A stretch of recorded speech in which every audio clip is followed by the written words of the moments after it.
7h05, la question santé d'Europe 1, Thomas Soto.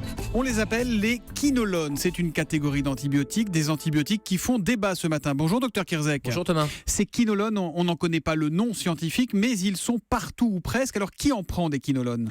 Alors, ce sont des antibiotiques qui sont utilisés pour traiter de nombreux types d'infections, des infections urinaires, des infections intestinales, ORL, pulmonaires. On peut les administrer par voie orale, c'est ce que votre médecin vous prescrit, ou par voie injectable, et on les utilise à l'hôpital. Et on peut même les prendre en prise unique, vous savez, un seul comprimé. Et ce seul comprimé peut avoir des effets secondaires. Alors, le problème précisément, ce sont les effets secondaires qui inquiètent l'Agence nationale de sécurité du médicament. Et c'est d'ailleurs la raison pour laquelle on a choisi d'en parler ce matin. Quels sont-ils, ces effets secondaires ? Oui, ça inquiète les autorités de santé parce que ce sont des effets indésirables qui sont connus, qui sont sur le Vidal, la fameuse Bible rouge qui nous sert, nous, à prescrire ces médicaments.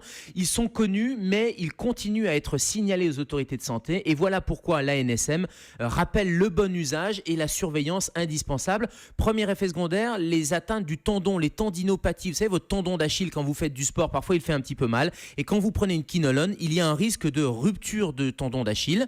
Deuxième risque, la photosensibilité, c'est de rappeler que ces médicaments, ces quinolones, nécessitent de se protéger du soleil ou des rayonnements UV parce que sinon il y a un risque de brûlure cutanée. Donc pas de soleil. J'ai aussi lu que ça pouvait jouer gravement sur le moral. C'est vrai ça ou pas, docteur ? Oui, quand on lit la notice des effets secondaires, il y a des troubles du sommeil, l'agitation, des troubles dépressifs avec une fréquence qui est indéterminée. Autant les autres troubles sont classés en catégorie rare, là la fréquence est indéterminée. Et puis dans les autres effets secondaires, les troubles du rythme cardiaque ou les atteintes neurologiques. Mais là encore, rassurez-vous, c'est relativement rare et le bénéfice est en faveur de la prescription de ces quinolones puisque c'est toujours une histoire de bénéfice-risque. Il faut que le bénéfice soit supérieur au risque. Moi, si j'en prenais ce matin de la quinolone, je me demanderais ce que je dois faire. Est-ce que je les mets à la poubelle, mes boîtes ? Est-ce qu'il y a des alternatives ?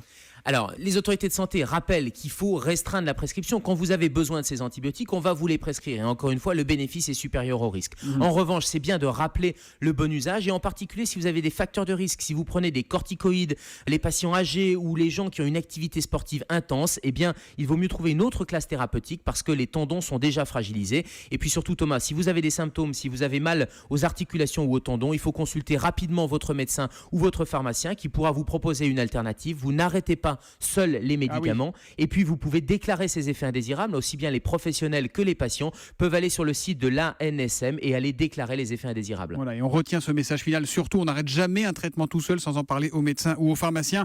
Merci Gérald. La question santé d'Europe 1, c'est votre médecin, le docteur Kierzek, que vous retrouvez tous les matins à 7h-5. À demain Gérald. À demain Thomas.